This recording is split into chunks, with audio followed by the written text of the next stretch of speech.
వర్మ గారు, ఆంధ్రప్రదేశ్ రాజకీయాల్లో రోజు రోజుకి దిగజారుడు విమర్శలు చాలా ఎక్కువైపోయాయి.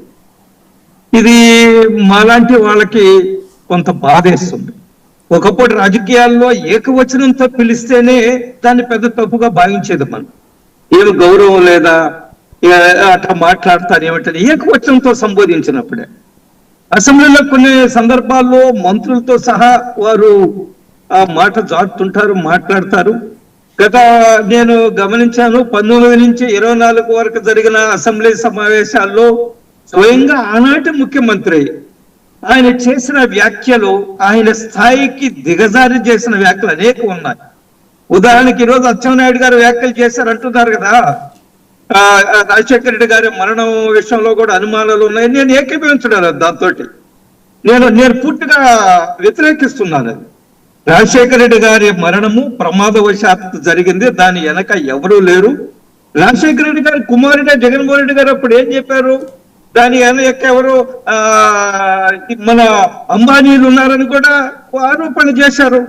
ఆ సందర్భంలో వాళ్ళకి సంబంధించిన సంస్థల మీద దాడులు చేశారు, రిలయన్స్ సంస్థల పైన మనం చూసాము. కానీ చాలా స్పష్టంగా తేలిపోయింది అది ప్రమాదవశాత్తు జరిగింది, వాతావరణం సరే, దాని మీద అనేక చర్చలు చేశాం. కానీ దాంట్లో జగన్మోహన్ రెడ్డి గారు ఉన్నారు అనే అనుమానం కలుగుతుంది అనడము నేను అచ్చెన్నాయుడు గారి స్థాయికి తగిందని అనుకోవడం లేదు, ఏమాత్రం అది కరెక్ట్ కాదు. At the same time Atchannaidu గారు ప్రతిపక్షంలో ఉన్నప్పుడు జగన్మోహన్ రెడ్డి గారు ముఖ్యమంత్రిగా ఏం మాట్లాడారు, ఏం అచ్చన్నా ఏం నీకు శరీరం పెరిగింది కానీ బుర్ర పెరగలేదా అన్నారు. అరే, శరీరం అనేది భగవంతుడు ఇస్తాడు, వారి జెనెటికల్ గా వస్తుంది, దాన్ని పట్టుకొని what we call body shaming చేయడము, నీకు బుర్ర పెరగలేదు అనడము అలాంటి ముఖ్యమంత్రి జగన్మోహన్ రెడ్డి గారు మాట్లాడారు. తర్వాత చంద్రబాబు నాయుడు గారిని అనేక సందర్భాల్లో చంద్రబాబు నాయుడు గారి కుటుంబ సభ్యుల మీద, శ్రీమతి మీద, ఏ విధమైన రాజకీయాలు ఆనాటి ఏ సంబంధం లేని వాళ్ళ మీద ఏం మాట్లాడారో మనం చూసాము. ఈ రోజు రోజుకి ఏం జరుగుతుందో మనం చూస్తున్నాము. ఫ్లెక్సీలు, రఫ్ ఫ్లెక్సీలు, అదేవిధంగా ప్రధాన ప్రతిపక్షము, గుర్తింపు లేని ప్రతిపక్షం ఉన్నప్పటికీ కూడా ప్రధాన ప్రతిపక్షం జగన్మోహన్ రెడ్డి గారే కదా. వారి పార్టీ మాట్లాడుతున్న వాళ్ళు, అధికారంలో ఉన్న వాళ్ళు మాట్లాడుతున్న వాళ్ళు, ఇది ప్రజాస్వామ్యంలో ఏమాత్రం ఆమోదయోగ్యము కాదు. దీనికి ఫుల్ స్టాప్ పెట్టవలసిన అవసరం ఉంది. ఒకటి. రెండవది, ప్రజాస్వామ్యంలో ప్రతిపక్ష పార్టీకి చాలా బాధ్యత ఉంటుంది.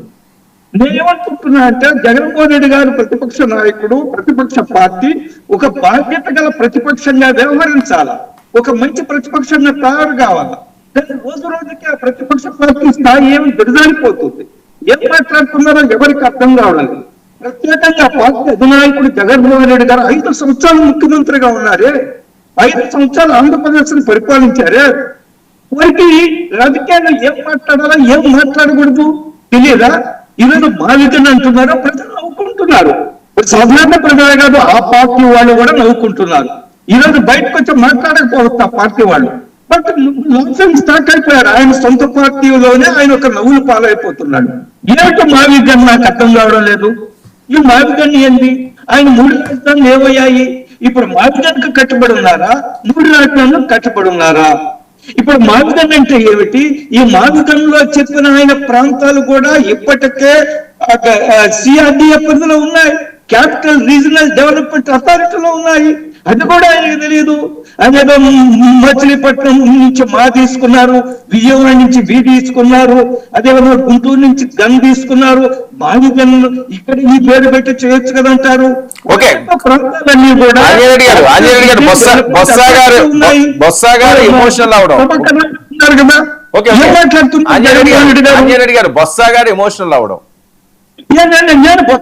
ఎమోషనల్ అవ్వడము ఆయన కావచ్చు, ఎందుకంటే ఆయనకు అంత అనుభవం ఉన్నది వైఎస్ రాజశేఖర రెడ్డి గారితో. బొత్స గారు ఒకప్పుడు ముఖ్యమంత్రి అభ్యర్థిగా కూడా మనం అనుకున్నారు.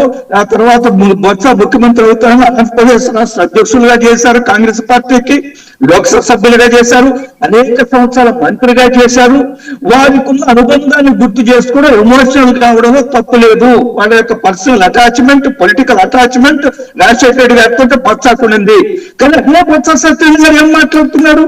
నేను కరకట్ట మీద పోతూ ఉంటే నాకు శ్మశానం కనిపిస్తుంది, శ్మశానం భావన వస్తుంది. What is this nonsense Varma గారు? ఒక సీనియర్ నాయకుడు ఒక సీనియర్ పార్టీ నాయకుడు ఆయన, అనేక సంవత్సరాల పరిపాలన అనుభవం ఉంది, ఒక సీనియర్ రాజకీయ పార్టీ నాయకుడు కొనసాగారు. ఆయన కరెక్ట్ మీద పోతే నాకు శ్మశానం కనిపిస్తుందంటే ఇది కరెక్ట్ శ్మశానం కనిపిస్తుందని మీరు చెప్పండి. ఈరోజు అమరావతిలో ఎంత అభివృద్ధి జరుగుతుంది, అమరావతిలో ఎన్ని బిల్డింగ్లు వస్తున్నాయి, అమరావతిలో ఎన్ని రోడ్ల నిర్మాణం జరుగుతుంది, అమరావతి అద్భుతమైన రాజధానిగా పనిచేస్తుంది. కానీ బొత్స సత్యనారాయణ గారి స్థాయికి తగ్గ వ్యాఖ్యలు